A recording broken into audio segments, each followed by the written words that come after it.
Welcome back to Sports Tonight. We're broadcasting live from Channels TV Sports Center in Lagos, Nigeria. And when you see me smile this way, then you understand that it is the fun factory. We talk sports, yes. We also dissect the issues, don't get me wrong, because when we're talking about serious issues, I mean, we go very serious, but then we do it for the love of the game. Let me tell you about the Chan Eagles, the Super Eagles Team B. Yes, Cecilia always tells me Super Eagles, just say Super Eagles. The Super Eagles Team B, they have moved to camp to the Federal Capital Territory, Abuja, for the next phase of preparations. What's coming up? The forthcoming 2018 African Nations Championship that will take place in Morocco from January the 13th, 2018. Coach Salisu Yusuf is in charge of this team. He's standing by to talk to us. Good evening, Coach. Welcome to Sports Tonight. Good evening, also. How are you tonight, Coach? Yeah, I'm fine. I know. Tell me, what was the experience like winning the MPFL Invitational? We use that tournament. There's so many players, and they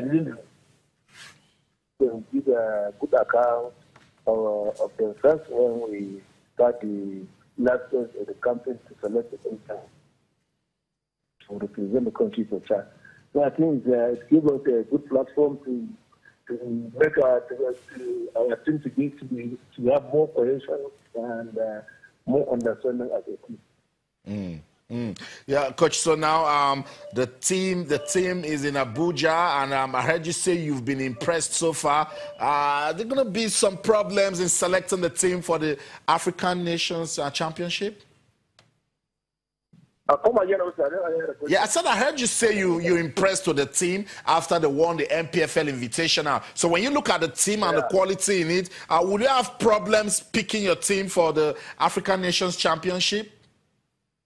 No, we don't have any problem, but I know there's competition in the attacking position, but mostly I think 80% of the team go to Afu and the Chan for the because of that of the team. So I think the competition will become more fierce in the attacking line because we invited so many attackers and 5 players, and they did very well in the just concluded tournament. Coach, January is fast approaching because, I mean, December is counting down to leave. Do you have worries when some of these players start leaving, and what plans do you have to replace? Yeah, you see, so far for the same qualifiers, yes, we are those big players in Europe. We are lost in order, we are lost Alasa Ibrahim, we are lost Arem. So I think we can lose any player anytime because there is a development. The player has a contract to go in January. We cannot stop him. But we have an automatic substitution because during our scouting time, we try to have like 5 players in one position. So the substitution will go automatic. We have idea. If this one goes, this one can play. Coach, I must say thank you so much. I will continue to monitor what's going on right there in Abuja. I'll always get to you for updates. Thank you. Salisu Yusuf is the coach, is the assistant coach of the Super Eagles and the coach in charge of preparing Nigeria for the African Nations Championship that I told you will take place next year in Morocco. Information that you can use, the competition will serve off on the 13th of January 2018. I like what he said. He said the MPFL Invitational was a good platform to watch the players and, of course, make them challenge themselves. Yeah, they needed to witness the players because they've been off season for quite a while. Get back into redeem and discover a number of players that would now report to camp like I did in the morning, get towards the Chan Nations Cup from the 13th of January. But something he did say that caught my attention was players that could be lost. Due to the January transfer window movement and what have you, that could disturb the concentration and the progress to be made well in camp. I hope even if it does happen, they will be able to control it, have it managed, and get the best of legs to represent Nigeria at the Nations Cup. And that's what they said. They said, look, quality everywhere. And you and I know we saw it the season that just ended.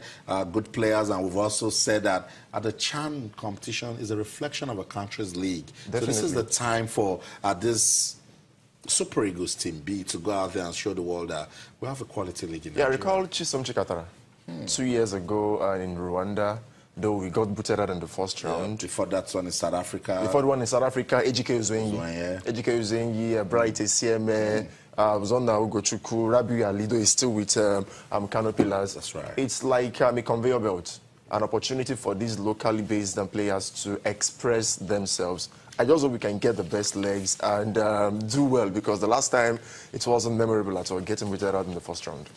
Okay, so that's it. With the Chan Eagles, you heard from the coach, says, look, no tension, no cause for alarm. We're working, we're getting ready. This is the second phase of the preparation. The first phase was the MPFL Invitational, and they won that one. Morale booster for the team. Let's see what they can do. After the second phase, they'll be off to Morocco for the African Nations Championship. Let's wish them all the best. Sports Tonight on Channels Television. Let's talk about the Flamingos now, what went down right there at the Samuel Ogbemudia Stadium over the weekend. They couldn't beat Ethiopia. First leg ended 1-1, and that was, I don't like using luck in football, because luck is preparations meeting, opportunity meeting, preparations, the other way around. But I thought the Flamingos had the quality. I don't just know what went wrong on the day. I think you were trying to say success. That when opportunity means preparedness. That's right. But for the Flamingos, I guess it was a bad day in the office. For the Ethiopians, they came prepared, and they prevented us from scoring. You know, during our opening remarks, I was saying something that maybe we got complacent. And it's not an opportunity for us to dot the I's and cross the T's. Do not forget that in the final round of qualifiers, we'll be meeting Cameroon. Cameroon scored a lorry load of goals in the previous rounds against Algeria. And you know, lately Cameroon have been trying to make a statement with women's football that they are the next big thing. Recall, even at the senior level, we defeated them at home last year at the Women's Nations Cup, but it wasn't easy. They might just say, okay, now is the opportunity, because Nigeria appears to be struggling. If Ethiopia can come to our domain and force us to a goalless draw. Balani Q has got his work cut out. Now is the time for him to prove his mettle as a coach and ensure that Nigeria qualifies for the 17 World Cup for women. That's right. Let's go to Benin City in Edo State. Yeah, by the way, pictures from the match. They ended goalless. A lot of persons have been asking questions because, I mean, they came out, watched the Falconets, liked the way they played, saw goals, but against Ethiopia and the Flamingos, they didn't get to see goal. Balanikyo has been giving his comments. Let's listen to him. We'll be right back. And ended, and it was a goalless, as you can see. We played 1-1 in Ethiopia, and we played goalless here. We need to work harder, because it's not what I expected. I'm highly disappointed, because I never expected Ethiopia to come and pull a draw here. Yeah, of course, we definitely will keep preparing for the next match. We keep preparing for the next match. I think we don't have problem with that. By the time we're able to get our first match at home with good margin of goals, we'll be okay.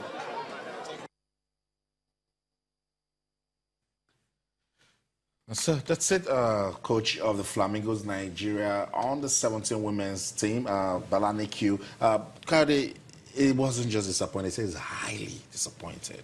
Well, the expression of his face said it all. It was disappointing, because I guess maybe they underrated the Ethiopians. But we should be grateful that at least we are in the final round of the qualifiers. Like I did say earlier, Balani Q has his work cut out. That's right. Now you are going to play Cameroon in the next stage. And you know what the Cameroonians bring to the table.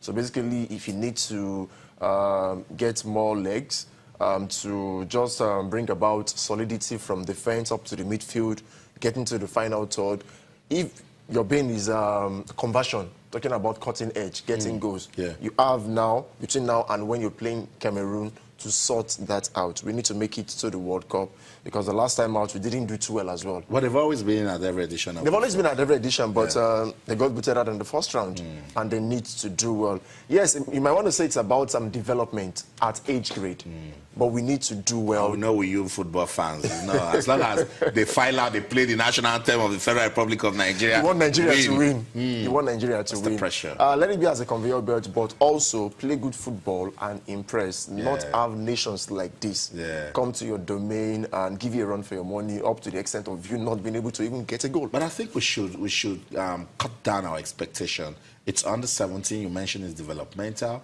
and these are ladies. And at this stage, they are still learning football. Yeah, we'll get there. Yeah. But the mindset of an average Nigerian football fan, he wants the country to win. I know. I get you. More talking points coming out of that match between Nigeria and Ethiopia. Ayo Mijiron is the chairman of the NFL Women's Football. Let's listen to her. She's been talking about the match also.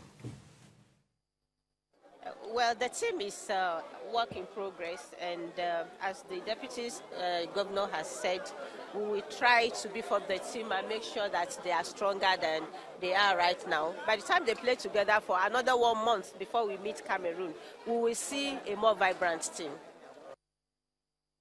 So that's it. We're expecting a more vibrant team. Let's see what they can come up with. That one Sports Tonight on Channels Television. Let's also hear from you. What's your take about the Flamingos, Nigeria's under-17 women's team? They're getting ready for the final round of qualification for the FIFA Women's World Cup at the under-17 level, and it's going to be Cameroon. You said Balaniki's job is cut out. Maybe psychologically also, someone needs to prep up this young girls. Yeah, definitely. Psychology, you can't underrate it in sport, especially in football. Like Alaja Yomijiran said, they need to be more vibrant going into the next round. And for Balaniku, if it's psychology that he needs to be in the right frame of mind to tutor the girls, all right, they should do that. The girls too need to know that going into this final stage, they need to step up.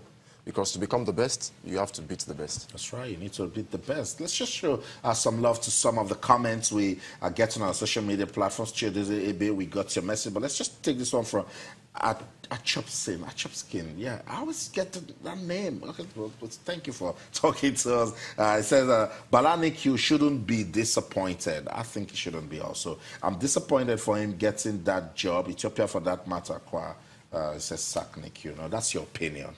That's your opinion. And that's what Kayode was saying. The Nigerian fans, they just want people to win all the time. Let's see the positive in it that they've qualified for the next round. Who knows, they might just run over Cameroon. It's women's football. Chidozie Ebe says, I never knew Hector Cooper was in charge of the Pharaohs. He's a man that has been around and blends his teams very well. With the usually high technical level of the Pharaohs, you can expect great play from them at the World Cup if they qualify from the group stage. That's what, if they qualify. Yes, Hector Cooper. Certainly. You remember Hector Cooper was the coach of Valencia in the year 2000 and 2001. That's right. Getting to the UEFA Champions League back-to-back, losing to Real Madrid in 2000 and also to Bayern Munich in 2001, and also coached Inter Milan before coming over, went back to South America. Then all of a sudden we got to know that he's the coach with the Pharaohs of Egypt. Little wonder the Pharaohs made it back to the World Cup after being absent since 1990. So with Walter, the guy that just, that just sent a tweet, did say definitely as regards techniques and having the gravitas as a coach, it has to be Hector Cooper. That's Hector Cooper. Okay, let's just take one more message and we'll just wrap up this part of taking messages. Chidozie Ebe says, assistant right from my youthful days has been pure, skillful, class, reminding me of the very technically gifted Kanu, like Henri said, on the continent. She is the best. She is in a class by herself. I don't see anyone snatching that award from her. I say, you go, girl. So, Sister Shola, we can tell a story right from FC Robo. Wow. Rivers Angels. Arsenal ladies. Liverpool. Wow. Now China. I'm in China. And expect competition from Nguyen of Cameroon. I know you said so. Sports Tonight on Channels Television. Let's go on this short break now. When we come back, we'll take more comments. We'll let you know what's going on with Nigerian wrestling team that went to South Africa. And we'll wrap up the show. Don't go anywhere. Stay.